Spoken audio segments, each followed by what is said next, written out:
মা চলে গেছে, কিন্তু আমাকে মায়ের মতো যত্ন করার মতো পৃথিবীতে কিন্তু আরো একজন আছে, যে কিনা নিঃস্বার্থ ভাবে আমাকে নিয়ে সবসময় ভাবে। তার সাথে সাইফানের বাবা কিন্তু আজকে আমাকে ট্রেন্ডিং পার লকেটটা গিফট করে। আসসালামু আলাইকুম এভরিওয়ান, কি অবস্থা সকলের? আশা করি সবাই ভালো আছে। আজকে আমরা যখন ঘুমাইতেছি হঠাৎ করে সকালবেলা ঘরের কলিং বেল কে যেন বাজাইতেছে। তারপর আমি যখন গেটের সামনে গিয়ে দেখি, আমি তো অবাক। এই মানুষটা সবসময় আমার সাথে এরকম করে, কারণ আমাকে নাকি আগে বললে আমি অনেক বেশি ঝামেলা করব। সাইফানকে নিয়ে যাতে আমি কোনো ঝামেলা না করি, রান্না বান্নার কোনো ঝামেলা না থাকে, যার কারণে আমাকে কখনোই বলে আসে না, যেরকমটা আমার মা সব সময় করতো। আমি মনে করি পৃথিবীতে মায়ের পরে যদি কেউ নিঃস্বার্থভাবে ভালোবাসে সেটা হচ্ছে নানি। আমাকে আমার নানি যতটা ভালোবাসে আমি তার প্রতিদান কোনোদিনে দিতে পারবো না। আমার নানির কিন্তু বয়স অনেক হয়েছে, নিজেই চলাফেরা করতে পারে না ভালো মতো, কিন্তু যখনই আমার বাসায় আসে 2 হাত ভরে সবকিছু নিয়ে আসে। আমি এটা নিয়ে সবসময় রাগারাগি করি, আমি বলি তুমি কেন আমার জন্য এত কিছু আনো? কিন্তু কে শুনে কার কথা, সব সময় এরকমটাই করে, সব সময় সবকিছু আয়োজন করে আমার পছন্দের জিনিসগুলোই নিয়ে আসে। শুধু যে আমাকে ভালোবাসে তা কিন্তু নয়, সাইফানের বাবা হাঁসের ডিম পছন্দ করে, যার কারণে অনেকগুলো হাঁসের ডিমও আনছে। তার সাথে আমি হাঁসের ডিম খাই না, যার কারণে আমার জন্য আনছে মুরগির ডিম। এখানে আবার আস্তে একটা হাঁস, যেটা রান্না করে বাসা থেকে নিয়ে আসছি, কারণ সাইফানকে নিয়ে রান্না বান্না করতে গেলে আমার অবস্থা একদমই খারাপ হয়ে যায়, যার কারণে সবসময় কোনো কিছু আনলে সবকিছু রান্না বান্না করেই নিয়ে আসি।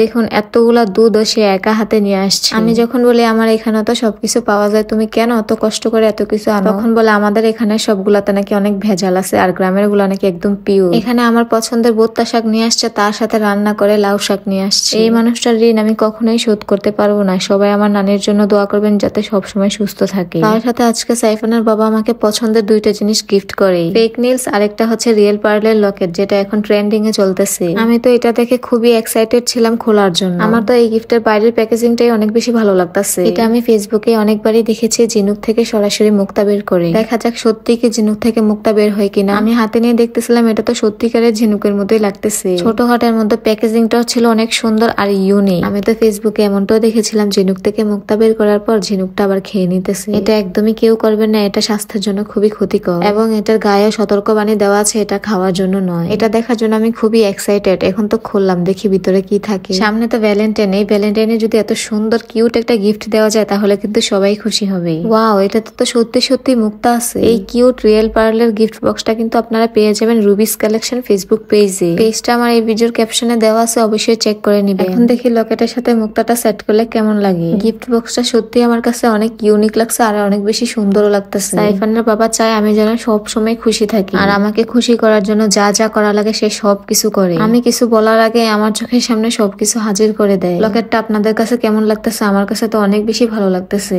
সো আজকের ভিডিওটা এই পর্যন্তই। সবাই ভালো থাকবেন, সুস্থ থাকবেন। দেখা হচ্ছে পরবর্তী কোনো ভিডিওতে। আল্লাহ হাফেজ।